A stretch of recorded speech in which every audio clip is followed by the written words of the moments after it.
Assalamualaikum warahmatullahi wabarakatuh. Kembali lagi bersama saya Kusnia Trihambarukmi di channel Ayo Sinaure. Nah, di sini kita akan membahas tentang apakah itu aset tetap, pengakuan, dan penyusutannya. Yuk kenali lebih lanjut, simak terus ya.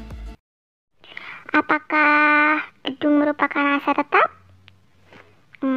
Apakah tanaman produktif merupakan aset tetap? Ya, sebentar lagi bakalan ada yang lewat nih. Nah, apakah mobil juga merupakan aset tetap?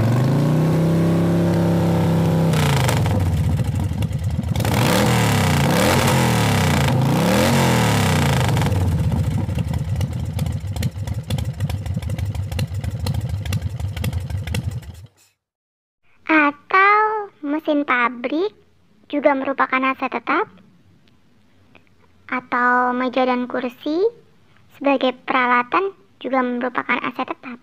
Atau bagaimana ya jawabannya? Yuk simak terus. Aset tetap yang diatur dalam PSAK 16 adalah aset berwujud yang dimiliki dan digunakan dalam produksi atau penyediaan barang atau jasa untuk direntalkan kepada pihak lain atau untuk tujuan administratif dan diharapkan mampu digunakan lebih dari satu periode. Next, ke pengakuan aset tetap. Nah, aset tetap ini nggak semata-mata semuanya yang merupakan suatu aset yang bernilai itu digunakan, diakui sebagai aset tetap. Nggak semuanya ya. Jadi, berdasarkan PSAK 16 tersebut, itu mengacu ada dua kriteria nih yang dimaksud di aset tetap tersebut yang bisa diakui sebagai aset tetap. Yakni yang pertama, aset tetap tersebut besar kemungkinan manfaat ekonomisnya yang akan mengalir ke entitas. Jadi manfaat ekonomi suatu aset tersebut bisa menghasilkan suatu manfaat nih ke suatu perusahaan. Itu baru bisa diakui sebagai aset tetap. Yang kedua, yakni biaya perolehan aset dapat diukur secara andal. Jadi biaya perolehan, misalkan nih kita beli mesin. Nah, mesin tersebut itu ada pengukuran mesin atau pemasangan mesin. Nah, itu kan bisa termasuk di biaya perolehan kan ya, menambah dari biaya perolehan atau biaya belinya. Beli aset misal 5 miliar, ada biaya pemasangan mesin sebesar 100 juta misal. Nah, itu bisa diukur secara andal kan. Jadi nggak samar-samar gitu. Penyusutan aset tetap menurut PSAK 16 adalah alokasi sistematis yang jumlahnya dapat disusutkan dari suatu aset selama umur manfaatnya. Jadi, aset tersebut akan disusutkan terus atau mengalami yang namanya penyusutan. Di sini yang dimaksud dengan alokasi sistematis jumlahnya itu yang kita pelajari lagi ya di situ. Maksudnya alokasi adalah akumulasi penyusutan atau akumulasi depresiasi. Nanti kita bakalan tahu nih, kalau sudah aset disusutkan, itu bakalan nambah terus yang namanya akumulasi ini. Jadi, aset tetap kita nilainya bakalan tetap, yakni misal aset tetap kita diperoleh dengan harga 5 miliar. Nah, ternyata sudah mengalami penyusutan 3 kali menggunakan garis lurus, misal sudah disusutkan sebanyak 600 juta misalkan ya. 600 juta sudah disusutkan, berarti akumulasinya lah yang menambah di sini sebanyak 600 juta. Nah, akumulasilah yang akan mengurangi dari saldo aset tersebut. Jadi, nilai asetnya tidak berubah. Yang berubah yaitu akumulasi depresiasinya. Dalam PSAK 16 terdapat 3 macam metode penyusutan aset tetap. Yang pertama yakni ada metode garis lurus, yang kedua metode saldo menurun, dan yang ketiga jumlah unit. Yang pertama yaitu metode garis lurus. Apakah itu metode garis lurus? Metode garis lurus adalah pembebanan tetap sepanjang umur manfaat selama nilai residu tidak mengalami perubahan. Maksudnya di sini nilai residu adalah nilai sisa aset. Nah, sepanjang umur berarti sepanjang umur manfaatnya atau umur ekonomisnya. Jadi bakalan melakukan penyusutan terus atau pembebanan depresiasi terus ya sampai nilai residu berakhir. Yang kedua yaitu saldo menurun. Apa itu saldo menurun ya? Saldo menurun adalah pembebanan menurun sepanjang umur manfaat. Jadi pembebanan atau depresiasi akan dilakukan secara menurun sepanjang umur manfaat sampai habisnya manfaat aset tersebut.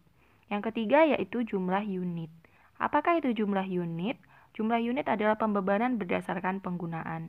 Jadi, berapakah penggunaan yang dilakukan dalam misal periode tertentu? Misal di periode 2020 telah menggunakan berapa ratus ribu jam yang sudah digunakan. Tinggal dikalikan aja dengan berapa nilai penyusutan jam per unitnya.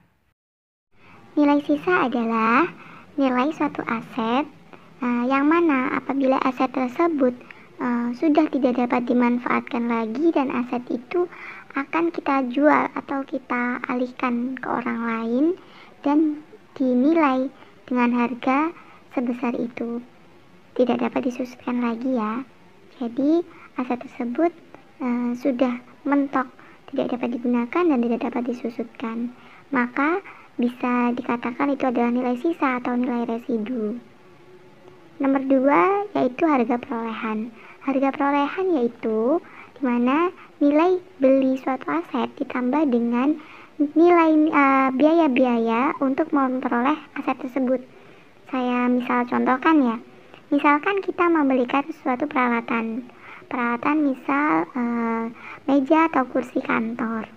Nah, pada saat kita membeli itu kita membutuhkan biaya angkut pembelian dari aset tersebut, atau enggak gitu jangan biaya angkut lah, pemasangan misal biaya pemasangan dari kursi atau meja.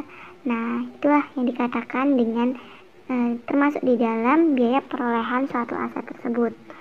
Nah, bisa dimasukkan dalam harga perolehan, jadi bisa ditambahkan di harga beli aset tersebut. Yang ketiga yaitu umur ekonomis. Umur ekonomis adalah taksiran umur aset yang mana aset itu sudah tidak dapat digunakan lagi. Jadi misalkan kita membeli tadi itu ya, kita membeli kursi dan meja. Membeli kursi dan meja ditaksir umur manfaatnya 10 tahun. Nah, kita taksir 10 tahun itu bahwa meja dan kursi itu sudah tidak dapat digunakan lagi, begitu. Yang keempat yaitu jam operasi.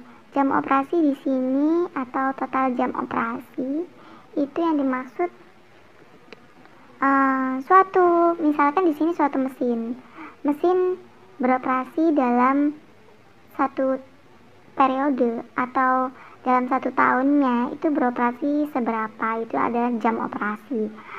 Sedangkan manfaat total manfaat jam operasi itu adalah suatu mesin tersebut itu bisa menghasilkan jam operasi taksirannya sampai berapa tahun, sampai berapa jam operasi gitu ya. Mohon maaf, nggak tahun tapi berapa jam total jam operasi sampai ditaksir mesin itu bobrok atau tidak dapat digunakan lagi. Itu adalah total manfaat jam operasi. Yang terakhir adalah akumulasi depresiasi atau akumulasi penyusutan aset. Akumulasi adalah total dari aset yang telah disusutkan. Misalkan sekarang ada suatu gedung tersebut sudah mengalami penyusutan 2 tahun berturut-turut untuk setiap tahunnya menggunakan garis lurus, dan setiap tahunnya sudah disusutkan 30 juta. Berarti kan sudah ada 60 juta yang disusutkan. Nah, 60 juta itu adalah akumulasi karena total dari depresiasi itu adalah akumulasi. Kalau depresiasi kan dibebankan tiap tahun. Kalau akumulasi dia sifatnya akan tetap maksudnya dalam hal tidak akan mengurangi di laba rugi. Jadi dia tidak bisa dienolkan. Namun akumulasi itu akan sifatnya mengurangi dari aset, nilai aset dari akumulasi. Dan akumulasi dapat ditambahkan dengan depresiasi yang telah terjadi setiap tahunnya itu. Ayo sinau rek, contoh soal dhisik. Contoh soal. Di bawah ini adalah daftar aset perusahaan PT KK sebagai berikut.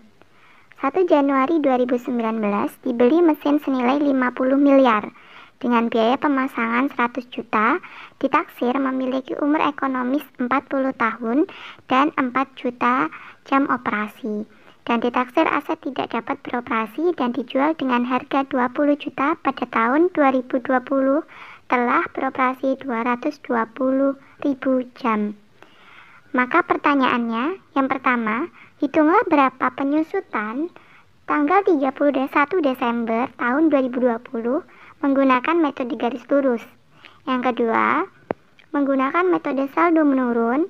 Dan yang ketiga, hitung menggunakan unit produksi. Oke, mari kita jawab. Simak terus ya. Sebelum kita menjawab, kita catat dulu ya apa aja yang diketahui dari soal. Yang pertama tadi harga belinya itu 5 miliar ya. Oke, kita catat aja yang pertama, harga beli sama dengan 5 miliar. Yang kedua, ada biaya pemasangan mesin yakni 100 juta. Oke, kita catat yang kedua diketahui biaya pemasangan 100 juta. Yang ketiga, berarti kita bisa menghitung berapa harga perolehan dari mesin tersebut. Yang pertama ada harga belinya, yang kedua biaya pemasangan. Biaya pemasangan termasuk dalam harga perolehan mesin karena mesin siap digunakan pada saat pemasangannya telah selesai.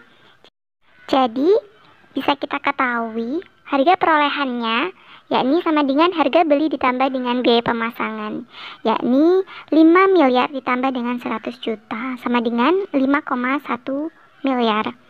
Oke, yang keempat yakni umur manfaat. Tadi ada umur manfaatnya, jadi mesin tersebut bisa digunakan sampai masa manfaatnya habis itu ditaksir 40 tahun. Itu yang diketahui keempat ya. Ketahui yang kelima yakni umur jam operasi. Jadi umur jam operasinya mesin tersebut dia taksir itu bisa digunakan sampai jam operasi 4 juta jam. Jadi pada saat setelah 4 juta jam itu mesin tidak bisa digunakan lagi, ditaksirnya seperti itu. Itu yang diketahui yang berlima.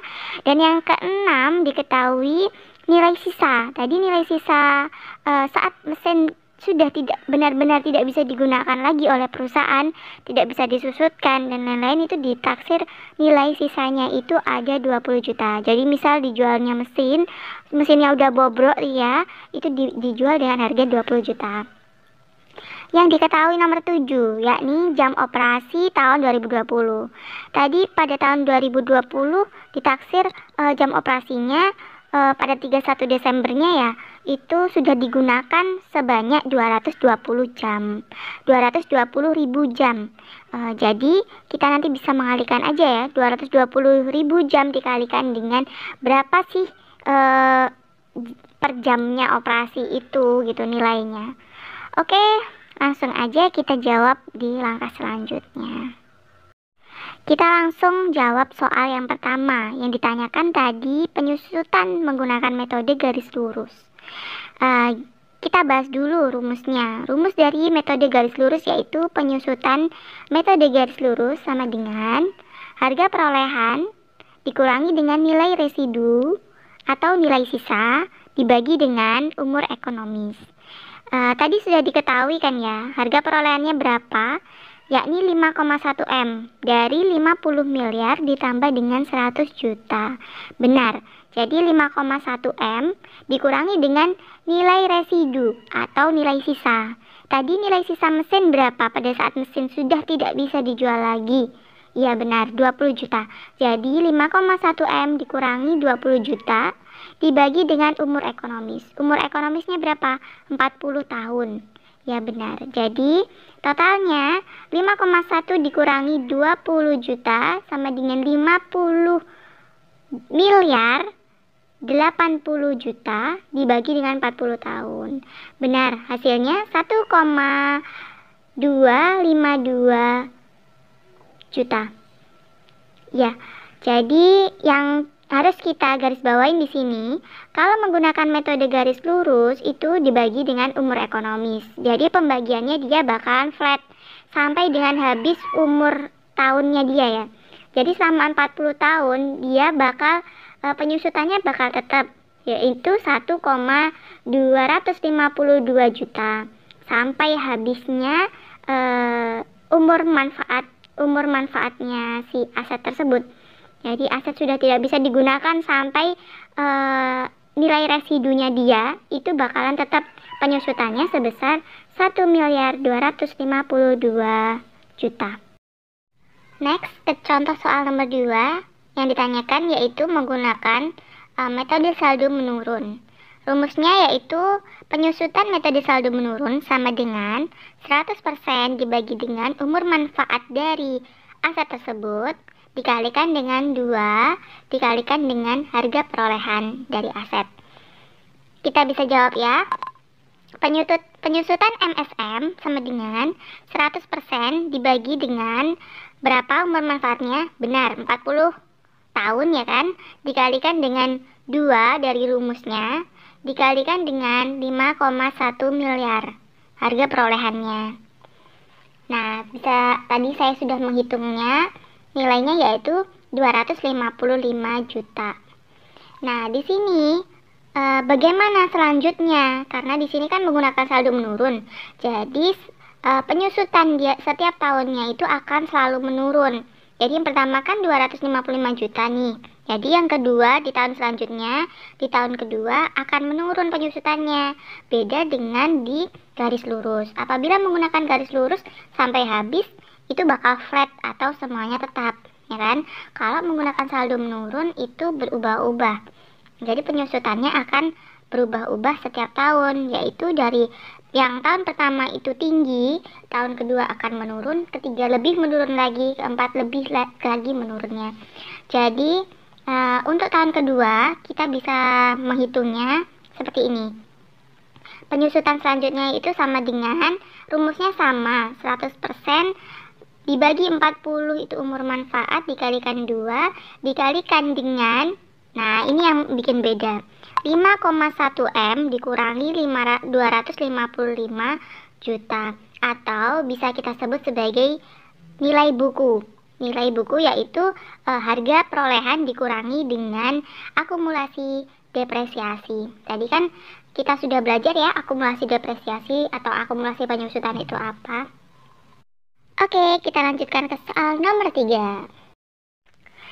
Di soal nomor 3 yang ditanyakan yaitu penyusutan dengan menggunakan metode unit produksi.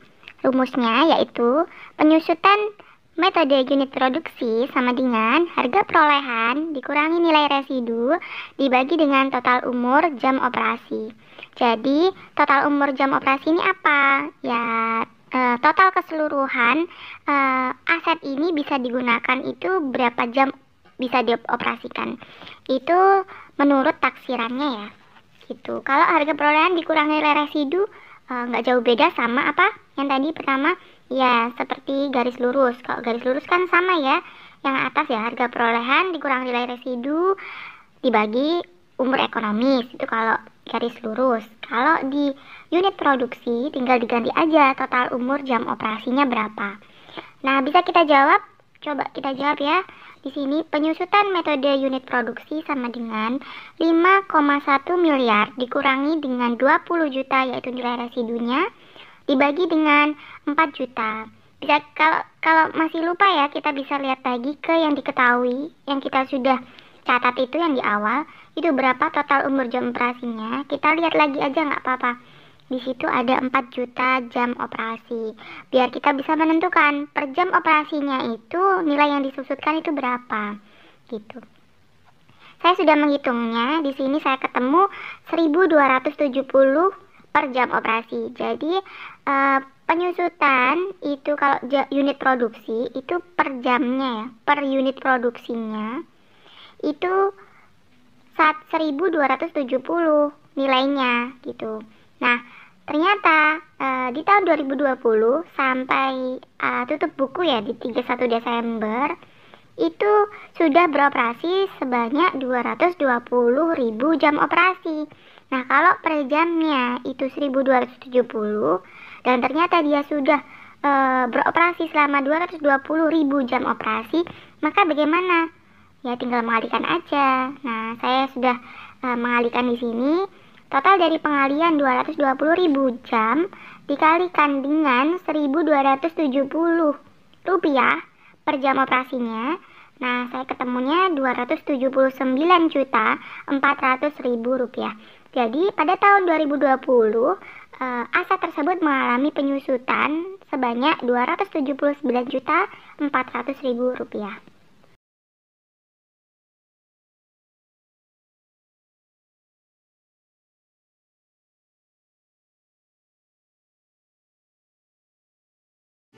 Nek awakmu kabeh seneng karo videoku rek, ojo lali yo di subscribe, like, komen. Ojo lali pisan di share sing akeh nang kanca-kancamu, nang sapa ae, nang saudaramu, nang adikmu, nang kakak kelasmu, nang adik tingkat, nang pacarmu. Ya wis kabeh pokoke yo rek yo, ojo lali di subscribe. Subscribe iku gratis rek, gratis. Terus di share yo gratis rek, gratis. Opo ben aku le semangat rek gawe video-video selanjutnya. Kita iso podo-podo sinau bareng, oke? Ayo ker wis sampeyan ayo ker, wis ker ayo sinau ker.